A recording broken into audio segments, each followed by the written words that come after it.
à 11 h.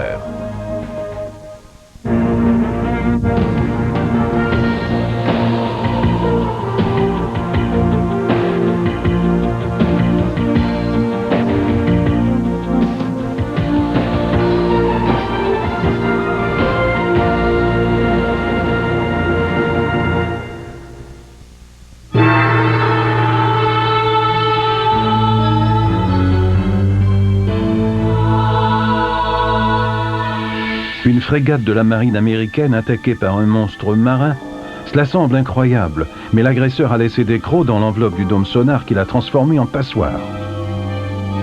Ce calmar géant s'est échoué à Terre-Neuve et c'est un petit calmar géant.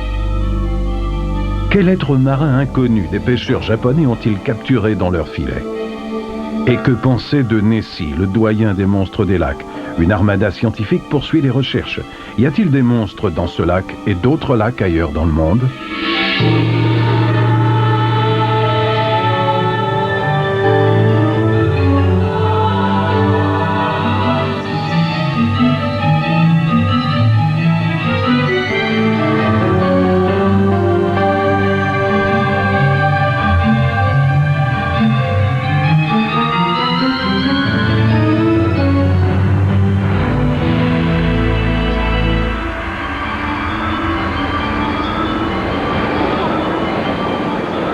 Les récits d'observation de monstres qui surgissent en pleine mer ou pire encore à la surface d'un lac ont vraiment de quoi faire sourire les sceptiques. De telles observations étaient sans doute compréhensibles à une époque où l'on croyait fermement que la Terre était plate et que, parvenus au bord de l'océan, on tombait dans le vide. Les équipages de ces navires passaient souvent plusieurs semaines en mer, voire plusieurs mois. Ils étaient mal nourris, souffraient de carences nutritives, de scorbut, de fièvre. On comprend qu'ils aient pu avoir des hallucinations. Mais aujourd'hui... Alors comment expliquer qu'un si grand nombre de lacs est encore chacun son monstre et que les observations se poursuivent de plus belle? Des observations sporadiques, il est vrai, mais qui sont généralement faites par des personnes irréprochables qui ne sont pas du tout en mal de publicité. Vous vous souvenez peut-être de la pieuvre géante qui attaque le Nautilus, le sous-marin du capitaine Nemo, dans 20 milieux sous les mers. Et si cette pieuvre ne relevait pas de la science-fiction, si elle existait vraiment? Pure fabulation, ça reste à voir. Larguée avec fanfare à San Diego, la frégate Stein de la marine américaine a dû écourter sa mission. Son module sonar anti-sous-marin est tombé en panne, en pleine mer, d'une manière bien étrange. Après les retrouvailles familiales, le sous-officier Ira Carpenter est allé jeter un coup d'œil au dôme du sonar. Il y a de longues rayures qui partent de l'avant, sur le côté, et qui vont jusque sous le dôme. La plus longue doit faire 4 pieds. Et au fond de ces entailles, dans 90% des cas au moins, nous avons trouvé quelque chose incrusté sous le revêtement de nos pales. Une sorte de caoutchouc.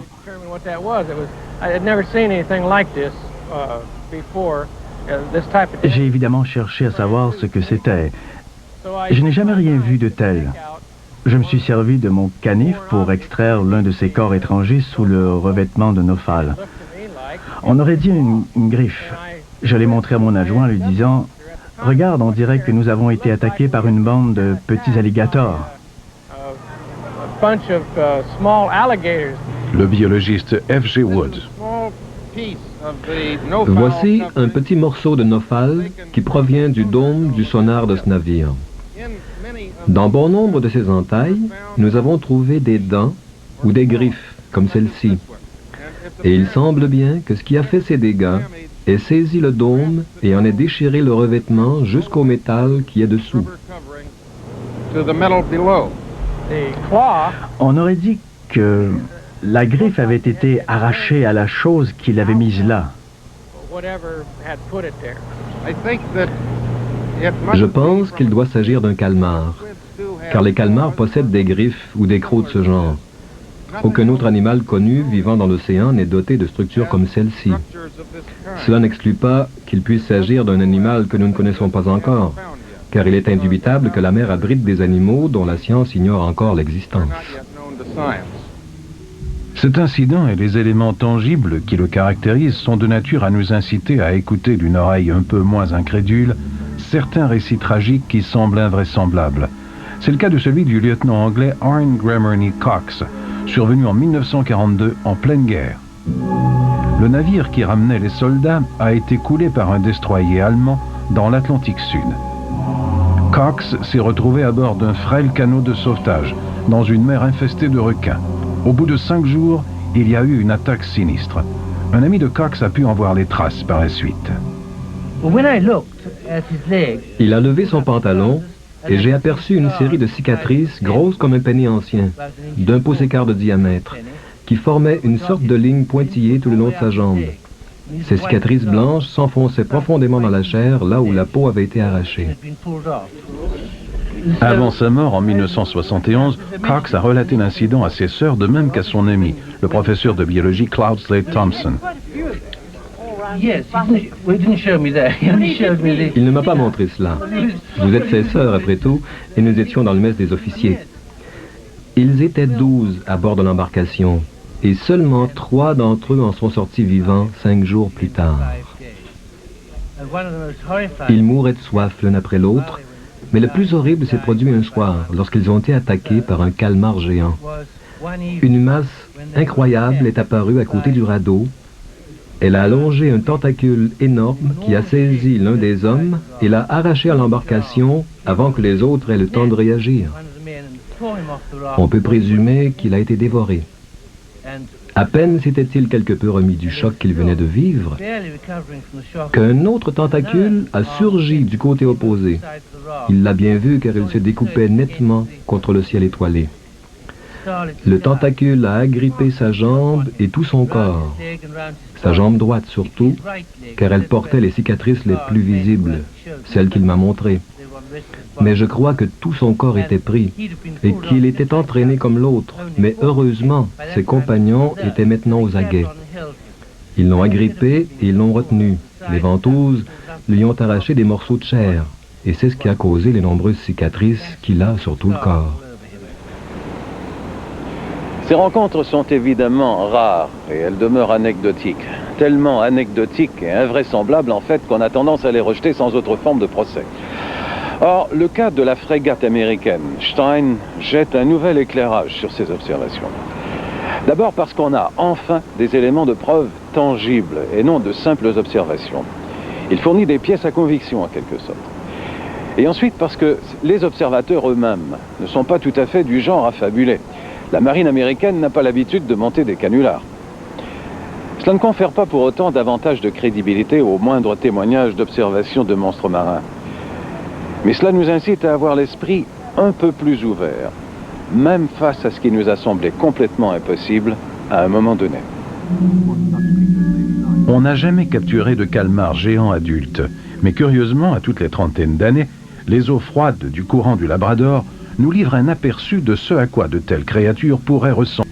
Nous sommes à Saint-Jean-de-Terre-Neuve, à la base de la marine canadienne de l'Atlantique, où travaille le docteur Frederick Aldrich et son équipe. Voici un calmar géant de l'espèce Archaeopterystox. Et il s'est échoué le 22 novembre 1979 à St. Brandon's sur l'île de Collier, dans la baie de Bonavista, à Terre-Neuve. C'est une femelle encore immature, donc une petite femelle de calmar géant. Durant la Deuxième Guerre mondiale, les navires qui quittaient ce port étaient torpillés par les sous-marins allemands. Les survivants prenaient place à bord des canots de sauvetage, mais les pieuvres géantes faisaient surface, les arrachaient de l'embarcation et les entraînaient vers la mort sous l'eau. Je ne peux m'empêcher de me demander si les vestes de sauvetage traditionnelles, les dossards de couleur rouge, n'ont pas contribué à la mort de ces hommes. Car nous savons que les pieuvres sont attirées par le rouge. Ces ventouses sont typiques de celles que l'on trouve sur les tentacules des calmars géants. On peut voir que chaque ventouse est doté d'un anneau de dents qui pénètre dans la chair pendant que la ventouse se colle à la peau de l'autre animal.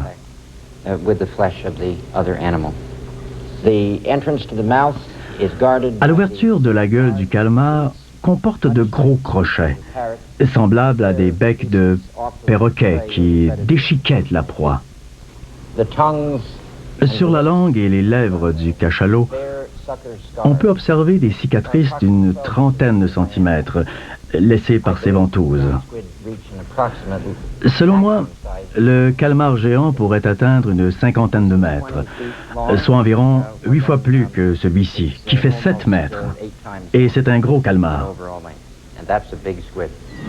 Quelle que soit la taille maximale éventuelle des calmars géants, le professeur Joseph Gennaro de l'Université de New York possède la preuve qu'il existe également des pieuvres géantes et qu'une telle pieuvre s'est échouée en Floride en 1896. C'est le docteur DeWitt Webb, le médecin de l'endroit, qui a enlevé la carcasse qui s'était échouée sur la plage. Son équipe a dû utiliser 4 chevaux et 3 leviers pour déplacer la carcasse de plus de 6 tonnes. Il n'en est resté qu'un seul tentacule, d'une longueur phénoménale de près de 10 mètres.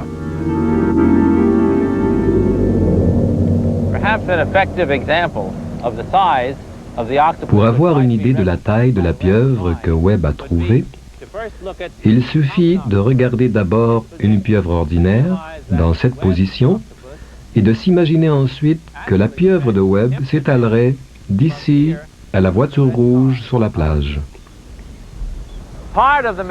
Une partie de cette trouvaille s'est finalement retrouvée au musée Smithsonian à Washington. Et tout ce qui reste de cette pieuvre des profondeurs, c'est ce lambeau de chair. On remarque qu'il est tendineux et fibreux, comme un morceau de bœuf bouilli.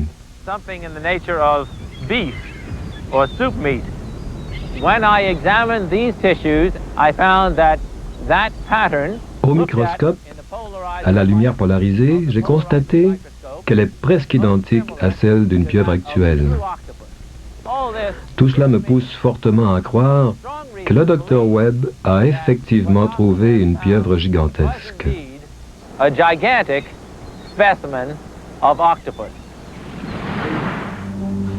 Les malheureux témoins de ces rencontres parfois dramatiques ont souvent été ridiculisés.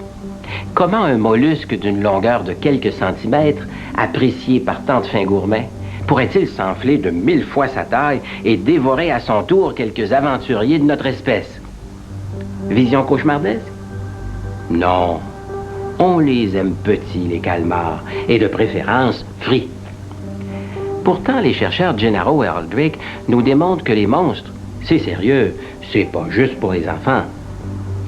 C'est probablement la démesure qui nous fait peur. Mais où se trouve-t-elle, cette démesure? Sur les lieux d'événements documentés tant bien que mal par des explorateurs courageux? Ou dans la tête de l'interprète sédentaire qui ne digère pas l'anomalie? Prenons par exemple le fameux serpent de mer que l'on aperçoit de temps à autre depuis des siècles dans les Hébrides, en Sicile, au cap de la Bonne-Espérance et même au large de Halifax. Bon nombre de capitaines ont soigneusement consigné de telles observations dans leur journal de bord, au risque de passer pour un peu fêlé. Or, tout capitaine digne de ce nom se fait un point d'honneur de n'inscrire dans ce registre officiel que les renseignements qui concernent la bonne conduite de son navire. Voici ce qu'a relaté le capitaine de navire norvégien, et voici le monstre rapporté par le capitaine du HMS Daedalus. L'équipage du City of Baltimore a aperçu un animal à tête de serpent, et en 1860, un serpent de mer a mordillé la figure de proue du British Banner. La seule analyse systématique de ces comptes rendus d'observation de serpents de mer a été entreprise par les scientifiques canadiens John Seibert et Paul Leblond. Ils se sont concentrés sur le littoral de Vancouver, où l'on a rapporté des dizaines d'observations. Il y a eu au moins 25 cas où l'on a décrit des espèces qui ne sont pas vraiment connues de la biologie marine. À Seychelles, à une trentaine de minutes de vol de Vancouver, on enquête à la suite d'une autre observation.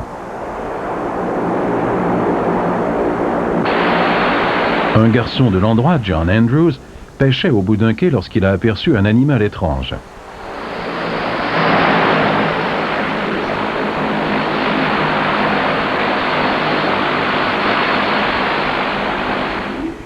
Pouvez-vous nous dire à quoi il ressemblait au juste? On aurait dit un long serpent avec des nageoires. J'ai d'abord aperçu la tête, d'une longueur de 30 à 45 cm et d'une largeur de 20 ou 25 cm, avec de grands yeux comme ceux d'un chat, des yeux qui reflètent la lumière. Et il pouvait regarder dans des endroits différents. Un œil était fixé sur moi et l'autre regardait en bas. C'est alors que j'ai remarqué qu'il devait être de la grosseur de ma cuisse, d'une circonférence d'un pied. Le corps de l'animal. Oui, le corps en tant que tel. Puis il a nagé en dessous de moi. Il devait mesurer 40 ou 50 pieds. Est-ce qu'il avait des nageoires? Oui, 2 à l'avant et 2 à l'arrière. Et il nageait en ondulant le corps de haut en bas, et non de côté puis de l'autre. Et il est passé juste sous moi en nageant. Il est difficile de dire quel genre d'animal John a aperçu. La description ne correspond à aucun mammifère connu, ni même à aucun poisson connu. D'après la forme allongée du corps, comme un serpent, il ne s'agit pas d'un mammifère. Par contre, l'ondulation de haut en bas est typique des mammifères. Nous avons constaté que les observations d'animaux étranges peuvent être classées en 3 grandes catégories. Les animaux à forme de serpent, comme celui que John Andrews a décrit, puis ceux qui ont un long cou et une sorte de tignasse assez grossière, comme si les poils étaient en fibre de noix de coco, selon la description d'un témoin. Et la 3e catégorie, ce sont les animaux à long cou également, qui ont parfois une sorte de crinière ou des cornes, et dont la tête rappelle celle d'un mouton ou d'une girafe.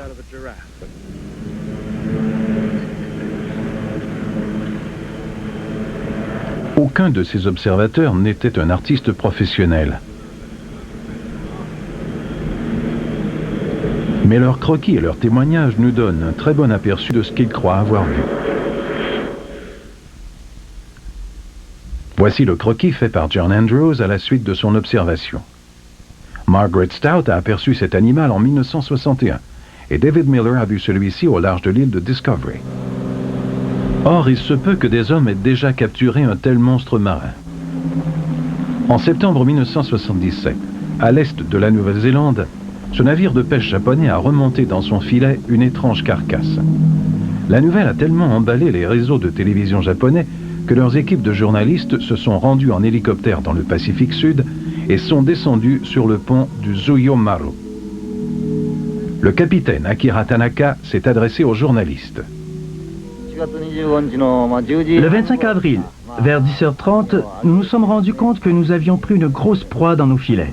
C'était une masse charnue de couleur rouge qui dégageait une très forte odeur. Comme nous ne savions pas ce que c'était, je suis allé chercher mon appareil photo et mon flash. Malheureusement, peu de temps après, on a dû jeter par-dessus bord la carcasse en décomposition de l'animal. Mais dès 1980, l'un des grands ichtyologistes mondiaux, le professeur Fujio Yasuda, a confirmé cette trouvaille. C'est la seule corroboration de l'animal inconnu qui a été remonté dans les filets du Zuyo-Maru au large de la Nouvelle-Zélande le 25 avril 1977. Ces photos ont été prises par M. Yano des pêcheries Taiyo. La partie arrière du corps était pourrie et tombée en lambeaux. Comme on le voit dans cette photo, la surface du corps était couverte d'une substance ressemblant à de la graisse. Voici le croquis qu'a réalisé M. Yano après avoir mesuré le corps. Je ne connais pas d'autres poissons qui aient cette forme. Je ne sais pas ce que c'est. Je vous assure que cet animal nous est complètement inconnu. En 1976, à une cinquantaine de kilomètres de la côte, 2 pêcheurs des Cornouailles ont aperçu un monstre. Tout d'un coup, à 45 ou 50 km à l'horizon, j'ai aperçu ce qui m'a d'abord semblé un bateau qui avait chaviré. Nous y sommes allés. Et en arrivant, nous avons constaté qu'il ne s'agissait pas d'un navire qui avait chaviré, mais plutôt d'une chose que nous n'avions jamais vue. Elle était sombre et elle avait comme des bosses sur le dos. Elle devait mesurer de 5 à 6 mètres et elle émergeait d'environ 1 mètre.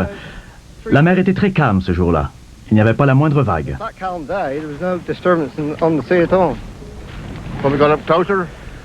Arrivé plus près, j'ai mis le moteur en marche arrière et à mon grand étonnement, à 1 mètre de score, une tête est sortie de l'eau. Je navigue depuis 40 ans et je n'avais jamais rien vu de pareil. L'animal s'est graduellement enfoncé dans l'eau et il a disparu. Après en avoir discuté, la seule explication que nous avons pu trouver, c'est que cela ressemblait à un animal préhistorique. L'animal entier devait bien peser quelques tonnes. Et il avait la taille de notre embarcation. Un bateau de 32 pieds. De temps à autre, on trouve des baleines et d'autres animaux marins échoués sur les plages. Mais il y a peu de cas documentés de monstres marins. L'un des plus connus est survenu en 1808 au pied de la falaise de l'île de Stronsay, au nord de l'Écosse. On a fait des dessins précis de la bête de Stronsay et on l'a mesurée avec précision. Plus de 50 personnes ont juré l'avoir vue. Aujourd'hui, parmi les autres pièces exotiques du Scottish Royal Museum à Édimbourg, en Écosse, on peut voir quelques vertèbres de la bête qui a été confiée au curateur, le Dr Jeff Swinney.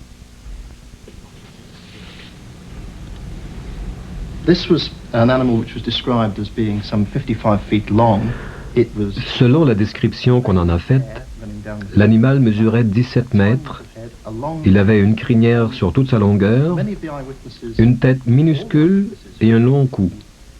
Plusieurs des témoins oculaires ont présumé de manière très raisonnable qu'il s'agissait d'une bête d'un genre tout à fait nouveau, complètement inconnu. En décembre 1977, j'ai eu la chance de pouvoir examiner un animal qui avait échoué au Tay, près de Carnoustie. Voici les vertèbres de cet animal. C'est un requin pèlerin. La conclusion qui s'impose, c'est que l'animal qui s'est échoué à Stronsay était aussi un requin pèlerin. À la mort du requin pèlerin, généralement, la carcasse pourrit et le cartilage qui supporte le museau s'affaisse. Le museau s'effondre donc. Cette grande zone qui contient des branchies s'affaisse également. Donc, toute cette région tombe. Et il ne reste alors qu'une petite tête à l'extrémité d'une longue colonne vertébrale, ce qui donne l'impression qu'il s'agit d'un animal à très petite tête et à long cou. Les nageoires ont tendance à s'effilocher. Et chez le requin mâle, il y a d'autres structures que l'on peut confondre avec des membres. Ici, le lobe inférieur de la queue se détache. Il ne reste donc qu'une petite tête et un long cou au bout d'un long corps à l'extrémité effilée. Mais l'hypothèse du requin pèlerin ne tient pas le coup en ce qui concerne un autre animal qui s'est échoué en 1942, toujours en Écosse, à Gourock. Cette bête avait de grandes dents, alors que celles du requin pèlerin sont toutes petites. Or, on était en guerre et la Royal Navy a interdit toute photo. Le fonctionnaire responsable du secteur, Charles Rankin, a finalement ordonné que la carcasse soit transportée à l'incinérateur municipal où elle a été dépecée et enfouie sous l'actuel terrain de football. Monsieur Rankin. Je ne vois pas comment cette carcasse aurait pu être celle d'un requin pèlerin. D'abord, cet animal n'était visiblement pas du tout en train de pourrir. Il était absolument entier et ne portait aucune marque. Le monstre mesurait environ 9 mètres du museau au bout de la queue. Dans cette position, étendu sur le sol, il devait faire près de 2 mètres de haut. Il était comme en 3 parties. Le corps, le cou et la queue qui s'effilaient très graduellement. L'animal avait des dents grosses comme ça, sur chaque mâchoire. Dans son estomac, il y avait un petit morceau de ce que j'ai cru être un chandail de marin. Comme un bout de tricot. Et curieusement, Il y avait aussi un coin de nappe à l'ancienne, bien conservé, avec les franges. Can be described as an old-fashioned tablecloth, just the corner, and it was complete with tassels.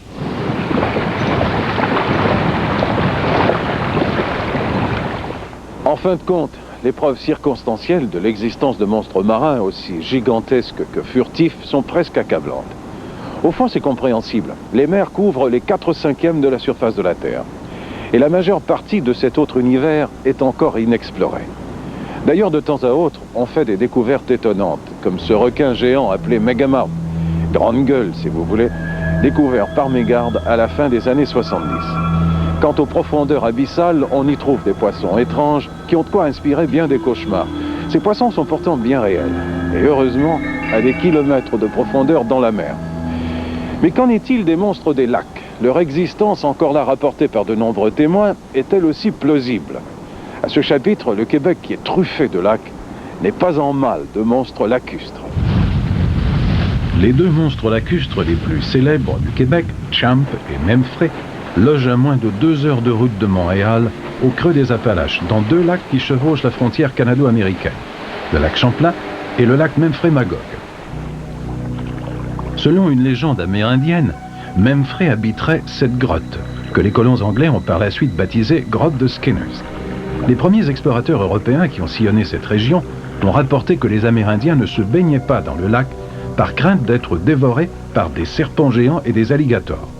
Un manuel de géographie édité à Montréal au début du XXe siècle parle même d'un serpent qu'on nomme Anaconda, soit le même nom qu'un serpent bien connu d'Amérique du Sud. La première apparition de Memphrey remonte à 1816. Disons que la première apparition a été environ quelques milles au nord où nous sommes présentement. Et la dernière apparition a eu lieu au mois de juillet 1995, alors que la créature a été vue à Newport.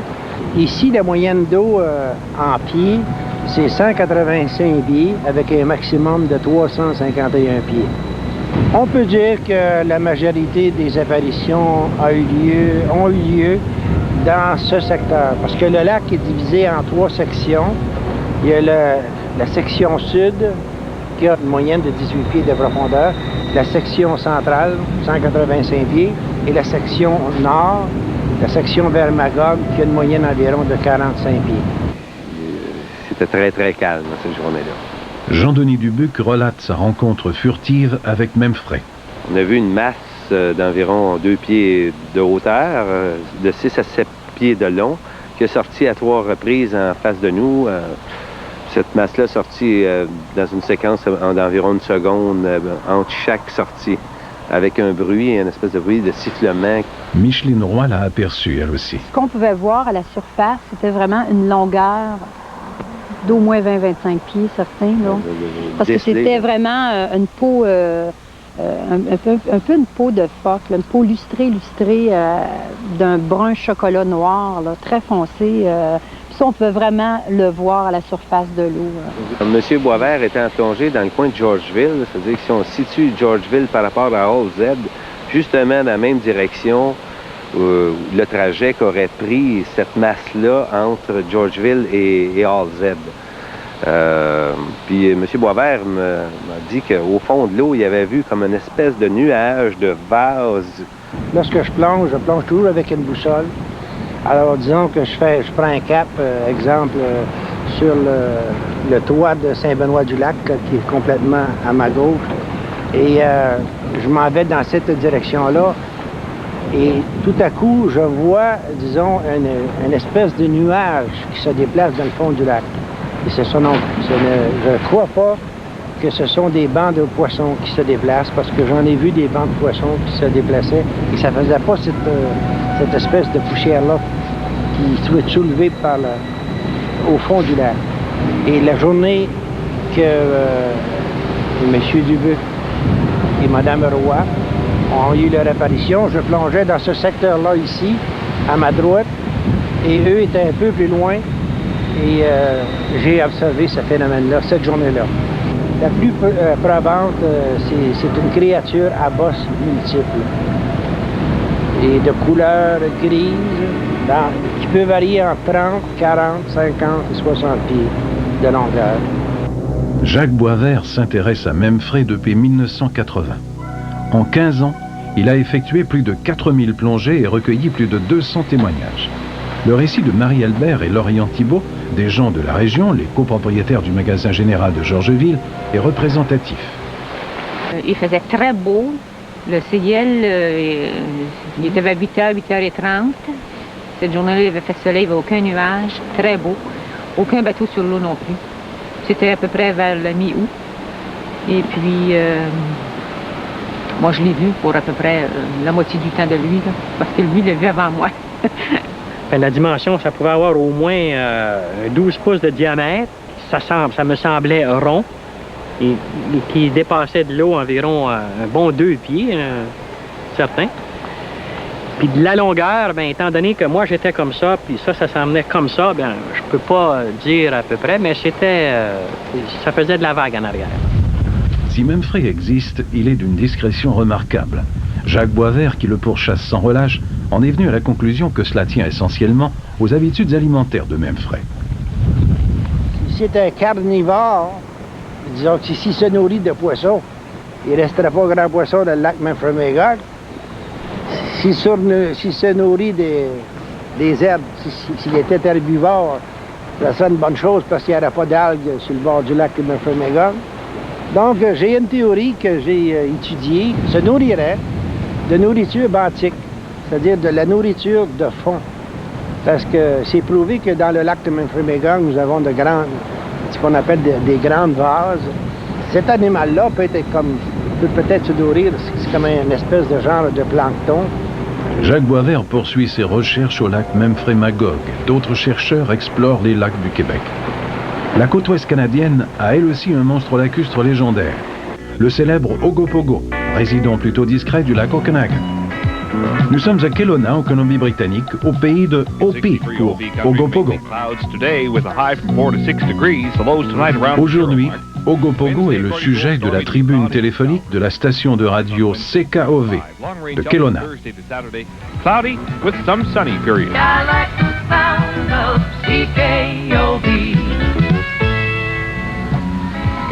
Bonjour et bienvenue à la tribune téléphonique de Hopi. C'est le sujet du jour. Comment allez-vous, Teresa? Bien, merci. Aujourd'hui, nous parlons de Ogopogo. Bien des gens l'ont aperçu dans la région. La légende remonte à plusieurs années. Nous allons en discuter avec des experts. Je crois que Arlene Gall va être avec nous pour nous parler de son livre sur Hopi. C'est exact. Passons au premier appel. Ligne 2, bonjour. Bonjour, je suis M. Poglis. Oui, nous vous écoutons, monsieur. Vous voulez entendre parler d'Ogopogo? Ah, certainement. Bon, d'accord. Je suis chauffeur de taxi et j'emmenais un client à l'hôpital. J'ai emprunté la rue Abbott.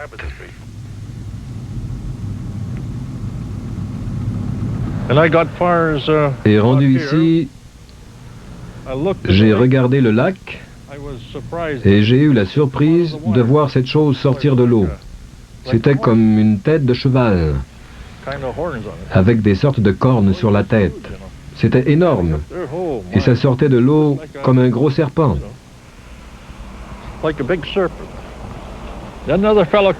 Un homme est arrivé derrière et m'a demandé ce que je regardais. Je lui ai dit que j'avais vu Ogopogo là-bas. Et il m'a demandé où ça. J'ai dit là. J'avais ouvert la portière de l'auto et je venais de sortir quand l'animal a replongé sous l'eau. L'homme a dit, « Regarde ces grosses vagues. » Tout ce que nous pouvions voir, c'était ces grosses vagues qui avançaient vers le quai de Fred, le gars qui loue des bateaux. Puis, il a disparu. D'accord, nous allons cesser de prendre les appels téléphoniques pour le moment et vous présenter une dame qui est très connue dans la vallée d'Okanagan, Arlene Gall, auteur d'un livre sur Ogopogo. Bonjour Arlene. Bonjour John et Teresa. Combien de comptes rendus d'apparitions avez-vous recueillis? Des centaines. À quand remonte la première apparition? La première apparition documentée date de 1852. D'accord, c'était en 1852 et nous sommes en 1980. Est-ce que ça voudrait dire qu'il y a plus d'un Ogopogo? Il semble bien qu'il y en ait plusieurs.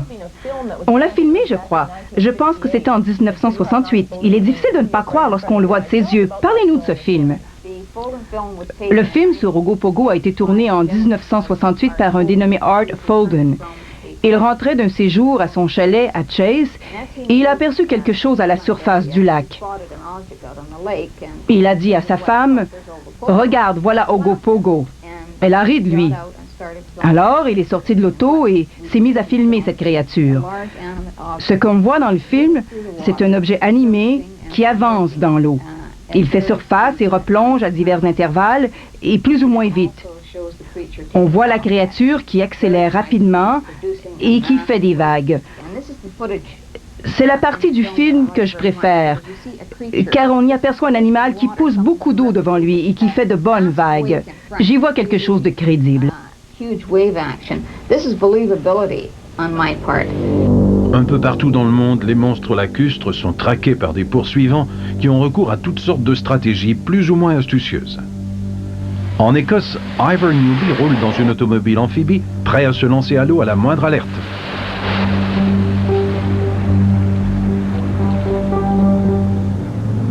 Dans le lac Okanagan, une équipe de 60 plongeurs a organisé une vigile de nuit à la recherche d'Ogopogo. On a construit des sous-marins, des rouges, des jaunes.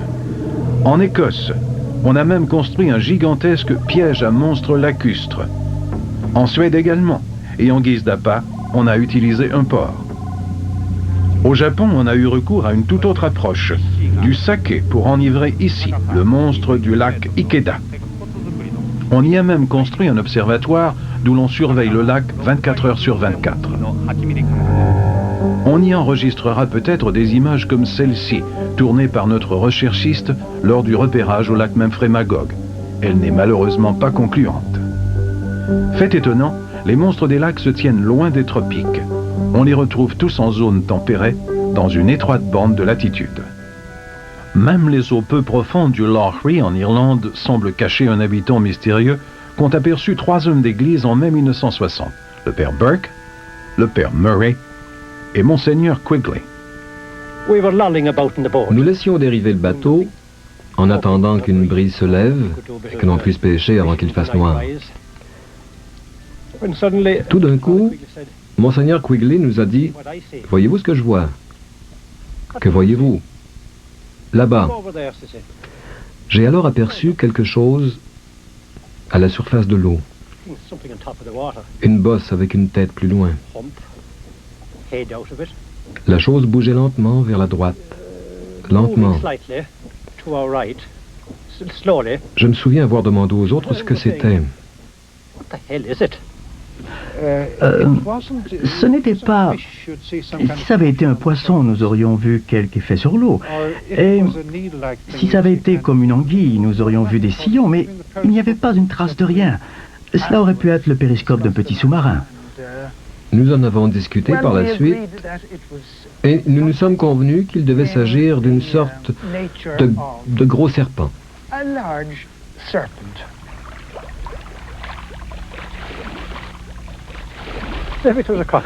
C'était peut-être un crocodile irlandais. Mais pour bien jauger le phénomène, il faut se tourner vers le doyen des monstres lacustres.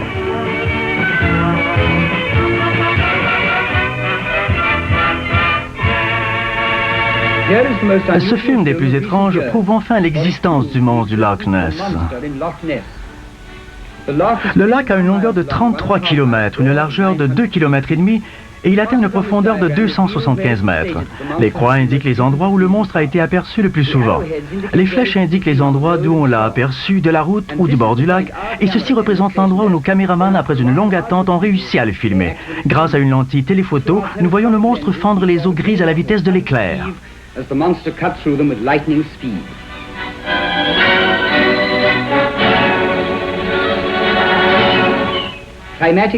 La météo défavorable et l'humidité des jours et des nuits ont malheureusement affecté la pellicule. L'image est un peu floue, mais qu'à cela ne tienne, car nous avons réussi à filmer le monstre pour la toute première fois de l'histoire. 2 ans plus tôt, le chirurgien londonien Kenneth Wilson avait pris ce cliché, la plus célèbre photo de Nessie. On sait maintenant qu'il s'agit d'un habile trucage. En voici une autre, prise en 1934 également. Y voit-on une nageoire? Hugh Gray, un ouvrier, a pris cette autre photo à sa sortie de l'église un dimanche. En 1951, Lachlan Stewart a pris cette photo classique des fameuses bosses. Cette photo nous montre-t-elle le monstre ou une vague? S'agit-il du flanc du monstre ou est-ce une méprise? Et est-ce que cette photo de 1977 montre la tête et le cou du monstre? 70 années de photographie n'ont fait qu'approfondir le mystère, dont l'origine remonterait à l'an 565. Poursuivant sa mission d'évangélisation, Saint Colomban parcourait l'Écosse. What's that in the water? It's only a man swimming. No, what's that over there?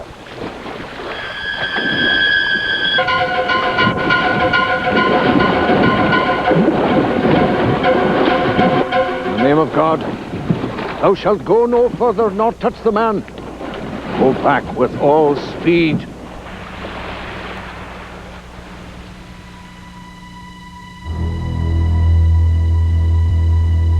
The story of this deed and this beast will endure long beyond our departure from this place.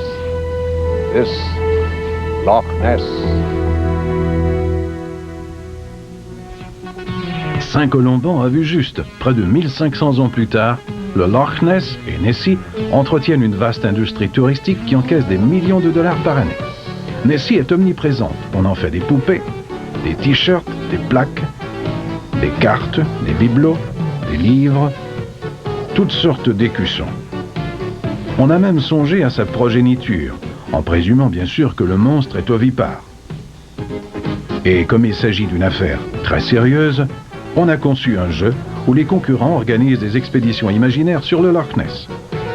L'humour est évidemment de la partie, surtout lorsque cela rapporte gros.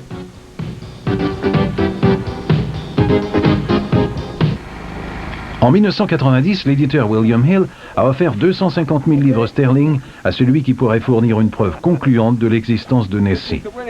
On a alors organisé une fin de semaine de chasse aux monstres, au cours de laquelle certains concurrents, prenant les grands moyens, ont tenté d'appâter Nessie avec des cristaux magiques.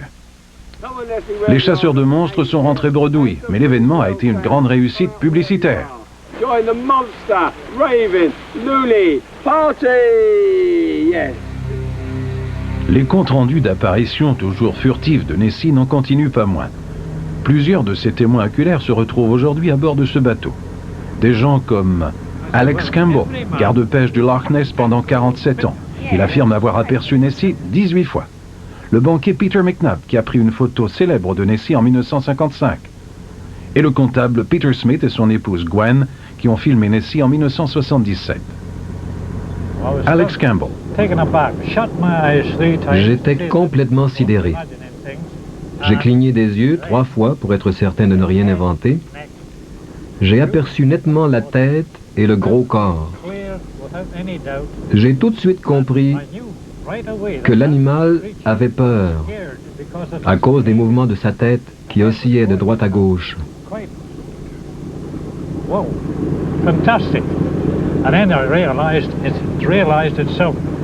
J'ai vu que l'animal avait senti la présence d'autres bateaux de pêche aux alentours. Dès qu'un bateau a pénétré dans son champ de vision, il a plongé. Il est parti. J'estime que son corps devait mesurer au moins 10 mètres.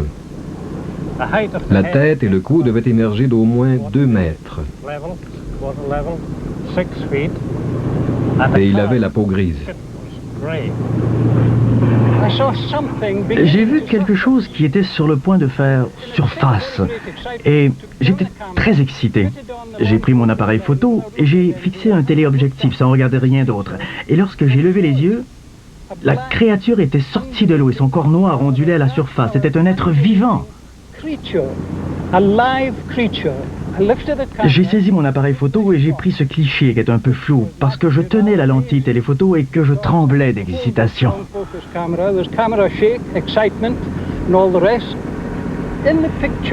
Sur la photo, on aperçoit la tour d'un château. Elle mesure environ 10 mètres, et cela nous donne une bonne idée de la taille du monstre que l'on a estimé une douzaine de mètres. Et avant que j'aie le temps de prendre une deuxième photo, j'étais toujours aussi excité. Il avait disparu. Nous étions au bord du lac, un peu plus loin, en haut, et nous regardions de l'autre côté. Peter regardait un baril un peu plus bas et je regardais le château. Et tout d'un coup, cette chose est sortie de l'eau, à la verticale. J'ai d'abord cru qu'il s'agissait d'un périscope légèrement incliné, mais dont la tête était tout de même à l'horizontale. La tête a monté assez haut, aussi haut qu'un homme, selon moi. Elle devait avoir un diamètre d'une trentaine de centimètres au moins. À l'œil nu, cela ressemblait à une colonne noire avec une tête rectangulaire au-dessus. À un moment donné, la tête a pivoté d'environ 90 degrés. Elle était de côté avant, mais elle a tourné comme pour nous fixer ou regarder de l'autre côté. Il nous a alors semblé que la tête avait la même taille que le cou. Puis elle a perdu son aspect distinctif et elle est revenue comme elle était. Certains photographes, comme Frank Searle, se sont amusés à fabriquer des montages. Cette photo a été réalisée à partir d'une carte postale d'un brontosaure peint par J. Arthur Dixon. En réalisant ouvertement cet habile montage, Frank Searle a montré à quel point il était possible et facile de déjouer les experts. Il s'est également attiré les foudres de l'industrie touristique. Mais Nessie semble avoir la couenne aussi dure que furtive. Et jusqu'ici, malgré de nombreuses dénonciations, malgré les aveux de trucage et de canulars, le monstre du Loch Ness tient le coup. Des milliers de récits de témoins oculaires, dont bon nombre proviennent de personnes absolument intègres et dignes de foi, des photos souvent floues, difficiles à interpréter, dont au moins une, la plus célèbre justement, a été montée de toutes pièces en 1934, voilà les éléments de preuve dont on dispose. Les sceptiques ont beau jeu et certains d'entre eux ne se sont pas gênés pour affirmer que l'existence de Nessie relevait davantage de la psychologie et même de la psychiatrie que de la zoologie. Nous devons nous rendre à l'évidence. Nos sens peuvent facilement nous jouer des tours, nous tromper en fonction de nos désirs et de nos attentes. Des attentes d'autant plus vives que le phénomène Nessie est maintenant hyper médiatisé. Et Nessie, somme toute, est un monstre bien gentil et surtout très rentable pour cette région d'Écosse. De là à rejeter en bloc tous les témoignages et toutes les photos sur la foi d'un super canular, il y a tout de même un grand pas. Un pas que bien des scientifiques se refusent à faire.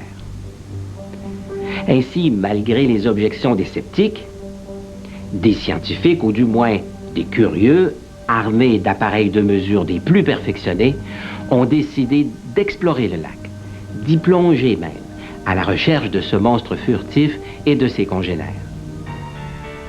Comme les photos ne donnaient aucun résultat tangible, les scientifiques se sont tournés vers une autre technique spécifiquement conçue pour la détection sous-marine, le sonar.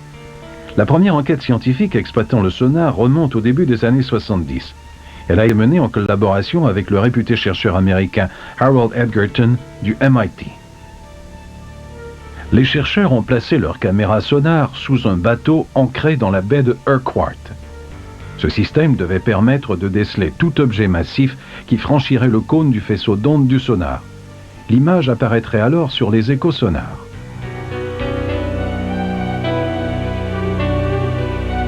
La nuit du 8 août 1972, un gros tracé noir est apparu sur l'échosonar. Tout le monde retenait son souffle, tandis que le directeur de l'étude, le Dr Robert Rines, concluait une entente avec l'Académie des sciences appliquées pour faire développer les photos sous la supervision de la firme Kodak. Nous avons soumis ces résultats à une sorte de jury d'experts mondiaux du sonar et de la photo. Et ils sont unanimes à reconnaître que nous avons effectivement décelé un gros objet en mouvement, d'une longueur apparente de 20 à 30 pieds, doté d'un appendice d'une dizaine de pieds, et qui, selon l'image sonar, semble avoir des projections distantes de 6 pieds environ. Le Loch Ness est un très mauvais endroit pour prendre des photos. L'eau est boueuse et très sombre à une trentaine de pieds, mais avec une caméra stroboscopique, nous avons pu prendre ces clichés d'un objet à une vingtaine de pieds de l'objectif. Voici une photo en couleur naturelle montrant ce qu'on peut voir habituellement. Elle est très floue et sombre. Heureusement, nous avons pu prendre ce cliché qui ressemble à une queue de tétard, mais beaucoup plus longue, qui ferait 8 pieds environ. Et notre meilleure photo après traitement montre une nageoire latérale. Elle provient d'un cliché qui a été pris 30 secondes plus tôt. Selon les experts, cette partie mesure une longueur de 8 pieds, une largeur de 2 pieds, et elle correspond aux mesures de 10 pieds du sonar. Mais il semble maintenant que l'on ait égaré les clichés originaux. Et Charles Wyckoff, l'expert en photographie de l'Académie, affirme que les photos qui sont actuellement en circulation ont été retouchées par des inconnus. Quant au spécialiste de la NASA qui en avait fait le traitement infographique, il affirme avoir obtenu cette image. Et non celle-ci. Bref, cette première tentative scientifique était loin d'être concluante. En 1975, l'Académie a fait un nouvel essai. Elle en a obtenu ces photos que l'on a finalement appelées la tête de gargouille et la photo de la tête et du corps. Mais s'agissait-il vraiment de Nessie? Les caméras avaient été suspendues sous un navire ancré dans la baie de Urquhart. Or, il est possible que le bateau ait dérivé considérablement à cause du vent et que les caméras aient buté contre la rive. On a conclu par la suite qu'au moins une de ces photos représentait un tronc d'arbre au fond du Loch Ness. D'autres photos de l'Académie, qui font maintenant partie de l'exposition officielle, ont été qualifiées de silhouettes de nageoires, ou encore de ventre couvert de parasites, et ainsi de suite. Bien des gens pensent toutefois qu'il s'agit en fait de photos du fond du Loch Ness. D'autres scientifiques se sont intéressés à l'environnement marin du Loch Ness dans le but de vérifier s'il pouvait permettre à un animal de la taille de Nessie d'y survivre. On avait présumé dans les années 70 que seules les zones comme les embouchures des rivières où les saumons migrent étaient assez riches pour soutenir un gros prédateur. Mais les explorations sonars des années 1980 ont permis de découvrir une faune beaucoup plus riche et diversifiée que ce que l'on avait imaginé dans les eaux plus profondes. On y trouve notamment bon nombre d'invertébrés qui sont de véritables reliques de l'ère glaciale.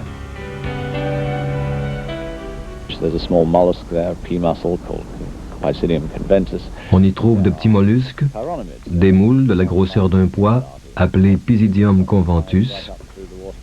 Il y a aussi des larves de moucherons qui ne piquent pas et qui, au bout d'un certain temps, remontent lentement vers la surface d'où elles émergent en tant qu'adultes. Mais les concentrations de ces invertébrés dans les sédiments sont beaucoup plus importantes que nous le pensions. Et nous avons trouvé une autre population de poissons de l'Arctique, des ombles chevaliers. Même avec une telle concentration d'invertébrés, il serait toutefois prématuré de conclure que le Loch Ness peut héberger un être vivant passablement large à 220 mètres de profondeur. Mais cela n'élimine pas cette hypothèse non plus. En 1981, le projet Loch Ness a conçu et construit le John Murray pour y effectuer des patrouilles sonars 24 heures sur 24.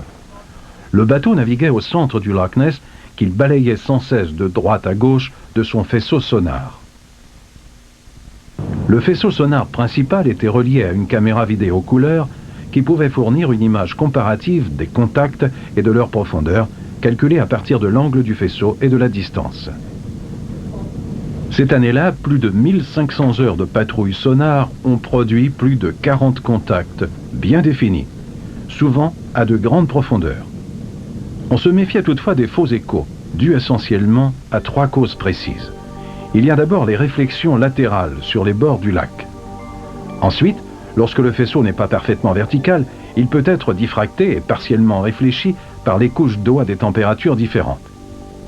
Et finalement, divers objets encore ancrés au fond, comme des boîtiers de caméras sous-marines d'expédition antérieure oubliés sur place, peuvent provoquer de très importants échos sonars. La seule manière d'éliminer ces ambiguïtés consistait à utiliser des faisceaux sonars parfaitement verticaux. L'étape suivante était logique et inévitable. L'opération Deep Scan, une véritable armada scientifique de 20 bateaux sondant les profondeurs du Loch Ness de leurs faisceaux sonars. C'est la plus importante expédition scientifique qu'on ait organisée pour traquer Nessie. C'est aussi la plus coûteuse. Elle aurait coûté plus d'1 million de livres sterling. Le directeur scientifique de l'opération Deep Scan, Adrian Shine, nous parle de l'objectif et des résultats de cette importante mission. Le principal objectif de l'opération Deep Scan était de vérifier si les échos sonars que nous avions enregistrés auparavant correspondaient à des points fixes. Effectivement, il s'est avéré que 3 d'entre eux n'étaient pas des points fixes. Ces cibles intéressantes justifiaient donc une enquête plus poussée. En fin de compte, l'opération Deep Scan n'a ni confirmé ni infirmé l'existence de Nessie. Ce qu'on m'a demandé en fait, c'est ce qu'allait faire l'industrie touristique si l'opération Deep Scan ne trouvait rien. Et cela parce que les promoteurs de l'opération Deep Scan ont soutenu qu'elle allait explorer le moindre centimètre carré du Loch Ness. Or, en réalité, l'opération Deep Scan ne pouvait pas couvrir les eaux les plus profondes ni les berges. L'industrie touristique avait donc encore une échappatoire si l'on ne trouvait rien. Mais en fait, on a obtenu 3 échos bien nets. Mais à quoi pouvaient correspondre ces 3 échos sonars? Après analyse, les experts ont conclu qu'il devait s'agir d'un animal aquatique plus gros qu'un requin et plus petit qu'une baleine. En 1990, l'équipe de chercheurs du projet Loch Ness a entrepris de prélever des carottes au fond du lac, en quête d'espèces végétales et de diatomées susceptibles de démontrer que le Loch Ness a déjà été ouvert sur la mer, une hypothèse souvent évoquée pour expliquer la présence des monstres lacustres. Nous devons maintenant examiner plus attentivement l'écosystème aquatique du Loch Ness, surtout les ressources pélagiques du centre où l'on a trouvé une nouvelle source alimentaire, et aussi au fond du lac. À cette fin, nous allons établir un poste d'observation fixe au centre du lac et nous y inviterons des collaborateurs scientifiques de toutes les disciplines liées aux écosystèmes en eau douce. On peut donc dire que nous nous attaquons maintenant à la controverse en étudiant l'écosystème.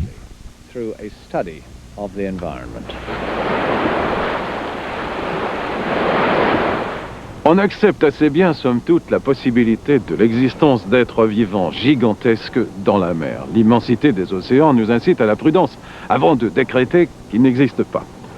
Mais en ce qui concerne les lacs, c'est une toute autre affaire. Après tout, les lacs sont relativement petits. Et il y a plein de gens qui les sillonnent, qui s'y baignent, qui y pêchent. Si ces monstres doivent faire surface pour respirer, pourquoi est-ce qu'on les aperçoit si rarement? Tant qu'on ne disposera pas de preuves bien tangibles, comme une carcasse de monstre ou un enregistrement vidéo réalisé dans des conditions rigoureuses, impeccables, le mystère de l'existence des monstres des lacs va persister.